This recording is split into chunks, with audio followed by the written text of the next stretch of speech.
자, 오늘은 초대교회에 아주 중요하면서도 어쩌면 조금은 불편할 수 있는 주제, 제자도의 대가에 대해 한번 깊이 파고 들어가 볼까요?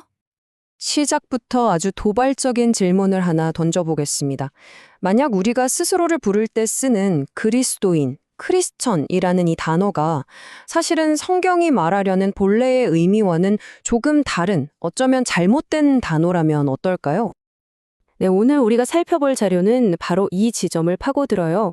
예수님을 따랐던 첫 번째 사람들의 진짜 정체성은 우리가 흔히 생각하는 그리스도인과는 사뭇 달랐다는 이야기를 하고 있거든요.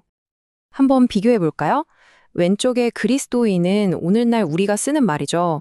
어떤 신념을 믿거나 주일에 교회에 나가는 사람을 떠올리기 쉽습니다. 그런데 오른쪽의 제자라는 말은요, 훨씬 더, 삶 전체를 거는 훨씬 더 무거운 의미를 담고 있었다는 겁니다.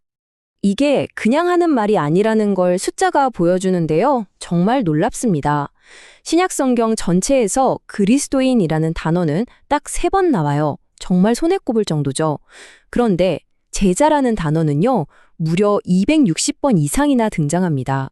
이건 비교 자체가 무의미할 정도의 압도적인 차이입니다. 자, 그럼 제자가 그렇게 중요하다면 도대체 무슨 뜻일까요? 이게 우리가 생각하는 것처럼 그냥 강의실에 앉아있는 학생과는 아주 많이 다릅니다. 여기서 말하는 제자는요, 차라리 견습생에 가까워요. 옛날에 도자기를 굽는 장인 밑에 들어간 견습생을 한번 상상해 보세요. 책으로 배우는 게 아니죠. 스승과 함께 먹고 자고 일하면서 그 스승의 손짓 하나, 말투 하나, 삶의 방식 전체를 그대로 따라 배우는 겁니다. 삶을 통째로 바치는 헌신이죠. 그러니까 핵심은 이거예요. 머리로 지식을 아는 게 중요한 게 아니라 스승을 옆에서 보고 따라하면서 그냥 삶 자체가 그 사람처럼 변해버리는 것. 그게 진짜 배움이라는 거죠. 자, 그러면 이런 제자가 되려면 어떤 대가를 치러야 할까요? 누가복음 14장을 보면요. 정말 깜짝 놀랄 만한 그리고 절대로 타협이 불가능한 3가지 조건이 나옵니다. 오늘 자료에서는 이 엄청난 헌신을 딱 3가지로 정리해서 보여주고 있어요. 사랑의 우선순위를 재정립하는 것, 고난을 각오하는 것, 그리고 소유권을 내려놓는 것입니다. 첫 번째 요구사항. 이거 처음 들으면 정말 당황스럽죠. 아니, 어떻게 가족을, 심지어 자기 목숨까지 미워하라는 걸까요? 그런데 이건 말 그대로 미워하라는 뜻이 아니에요. 우선순위에 대한 아주 강력한 표현인 거죠. 문자 그대로의 증오가 아니고요. 당시의 과장법 같은 거예요. 덜 사랑한다는 걸 아주 극단적으로 표현한 거죠. 예수님을 향한 사랑이 너무너무 커서 다른 모든 소중한 사랑이 저 멀리 뒤처져서 보이지도 않는 2등이 되어버리는 상태. 그 넘을 수 없는 격차를 만들라는 겁니다. 사랑의 순위를 완전히 뒤집으라는 거죠. 두 번째 요구. 우리가 십자가를 진다는 말을 참 많이 쓰잖아요? 그런데 이 자료를 보면 우리가 그 의미를 좀 오해하고 있는 것 같다고 해요. 보통 우리가 내 십자가 하면 그냥 살면서 겪는 힘든 일, 직장 상사라던가 건강 문제 같은 걸 생각하기 쉽잖아요. 근데 그게 아니라는 거예요. 진짜 의미는 내 계획, 내 꿈, 내 뜻을 다 내려놓고 오직 하나님의 뜻에 따르기 위해 내가 자발적으로 선택해서 치르는 대가. 그게 바로 자기 십자가라는 거죠. 그리고 3번째 요구는 이것도 정말 만만치 않습니다.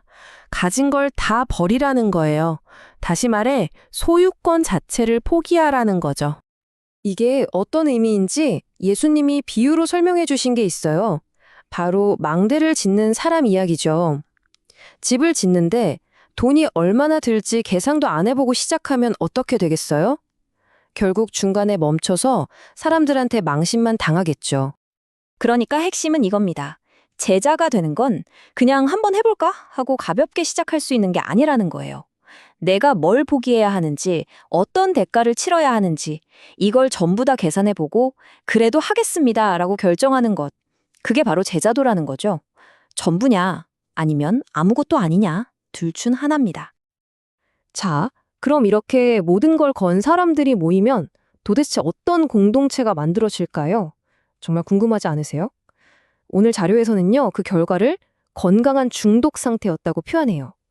뭔가에 완전히 푹 빠져서 헤어나올 수 없는 그런 상태 말이에요. 초대교회 사람들은요, 크게 세 가지에 중독되어 있었다고 해요.